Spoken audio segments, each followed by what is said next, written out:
চৌরাস্তার মোড়ে ক্যাব থেকে নেমেই ছোট্ট তাতান সমাপ্তির হাতের বাঁধন একটু আলাদা হতেই ছুঁট দিল সামনের দিকে। কোনো রকমে কাবের বিল পেমেন্ট করে সমাপ্তিও ছুটল তাতানের পেছন পেছন। তাতান তাতান দাঁড়াও বলছি, দাঁড়াও, গাড়ি ঘোড়া আসছে, তুমি একদম ছুটবে না তাতান। গাঁদা করতে বলতে সমাপ্তি ছুটে গিয়ে তাতানের হাতটা চেপে ধরল। তারপর তাতানের প্রতি রাগের গলকানি দিয়ে সমাপ্তি বলল, তুমি চুপ ও বদমাইশ হয়ে গেছো তাতান। এভাবে কেউ রাস্তার মধ্যে দিয়ে ছুটে দেখেছে না?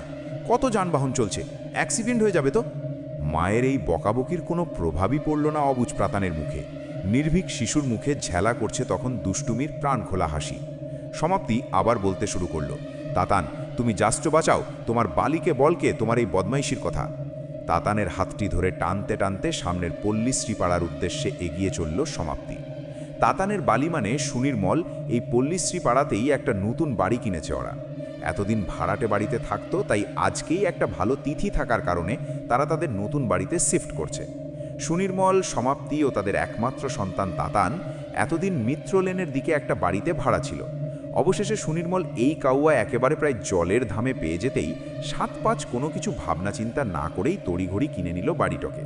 তাতা আমার দুদিন পরেই ৬ বছরে পা দেবে, তাই সমাপ্তি আর সুনির্মল চেয়েছিল তাদের নতুন বাড়িতেই ছেলের জন্মদিন সেলিব্রেট করতে। যেমন ভাবনা তেমনই কাজ, আজকেই তারা শিফট করছে তাদের নতুন বাড়িতে। সুনির্মল সকাল থেকে গাড়ি করে তাদের মিত্রলেনের বাড়ি থেকে সমস্ত আসবাবপত্রে নিত্য প্রয়োজনীয় জিনিস নিয়ে চলে এসছে তাদের নতুন বাড়িতে। তাতান মায়ের বকুনি খাওয়ার পরেও রাস্তার মধ্যে পড়ে থাকা ছোটোছাটে ইট পাথরের টুকরোগুলোকে শট মেরে মেরে এদিক ওদিকে পাঠিয়ে দিল। সমাপ্তি এবার তাতানের পিঠে একটা বেশ জোরে চাপড় মারল। সমাপ্তি আর তাতান এলো পল্লীশ্রীপাড়াতে। পাড়াটা খুব ঘন জনবসতিপূর্ণ। বদ্র বড় রঙিন বাড়িগুলো মাথা উঁচু করে দাঁড়িয়ে আছে স্বতন্ত্র প্রহরীর মতো। বাড়িগুলোকে দেখে যে কেউ বলে দেবে এতে বসবাসকারী মানুষগুলোর অর্থনৈতিক অবস্থা বেশ সচ্ছল। পল্লীশ্রী পাড় দিয়ে আস্তে আস্তে সমাপ্তি খেয়াল করল যে রাস্তার দুপাশের বাড়িগুলো থেকে কিছু মানুষ এক অদৃম্ভত দৃষ্টিতে তাকিয়ে আছে তাদেরই দিকে। কেউ ব্যালকনি, কেউ ছাদ, আবার কেউ বা জানালার ফাঁক দিয়ে এক দৃষ্টিতে উঁকি দিচ্ছে তাদের মুখ পানে। সমাপ্তির যেন একটু অস্বস্তি হলো। মানুষগুলোর চোখের সেই দৃষ্টির অন্তরে নিহিত রয়েছে কি ভয় নাকি সাবধানতার অমোঘ ভানি। তাদের সেই চঞ্চল চোখের দৃষ্টি যেন কিছু বলতে চায়। আসন্ন কোনো ভয়াবহ কিছুর কি ইঙ্গিত দিতে চাইছে বারংবার? সমাধিস্থ তাদের সেই চোখের ভাস্ক বুঝতে পারলেও পড়তে পারল না তাদের চোখের সেই প্রবল সতর্কবার্তা। অধরাই থেকে গেল সমাপ্তির কাছে। সমাপ্তি এসে দাঁড়ালো তাদের নতুন বাড়িটার সামনে। সুম্পর গোলাপি রঙের দোতলা বাড়ি। বাড়িটার বয়স মোটামুটি ৩ কি ৪, তা খেয়াল যায় তার রঙের উজ্জ্বলতায় আর সৌন্দর্য দেখে। বাড়িটার সামনে আছে গাড়ি রাখার একটা গ্যারেজ আর একটা বিশাল স্টোর রুম। সমাপ্তি তাতানকে নিয়ে ঢুকলো বাড়িটার ভেতরে। আর ঢোকার প্রায় সাথে সাথেই যেন একটা হিম শীতল বাতাস সমাপ্তির মুখে ঝাপটা মারল। ঠান্ডায় গাটার শিরশিরিয়ে উঠল সমাপ্তির। বাড়িটার ভেতরে প্রবেশের সাথে সাথেই সমাপ্তি টের পেল তার শরীরটা যেন একটু ভারী হয়ে গেছে, কেমন ম্যাদম্যাচ করছে। বাড়ির ভেতরে ঢুকে দরজাটা বন্ধ করে দিল সমাপ্তি।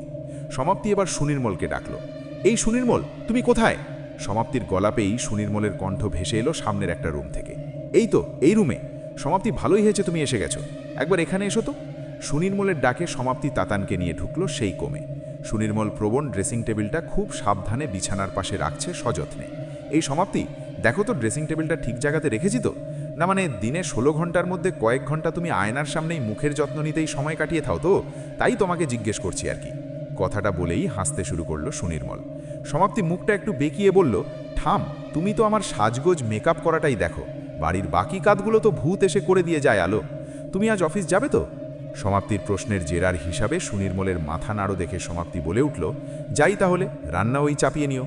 এই বলে সমাপ্তি তার লম্বা চুলের রাশির মধ্যে হাত ডুবিয়ে একটা সাধারণ খোঁপা করে নিয়ে পিঠের কাছ থেকে কাপড়ের আঁচলটা টেনে নিয়ে গুজে নিল কোমরের মধ্যে।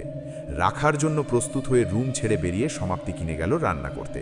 তাতান বাপির কাছে এসে নানান গল্প জুড়ে দিল।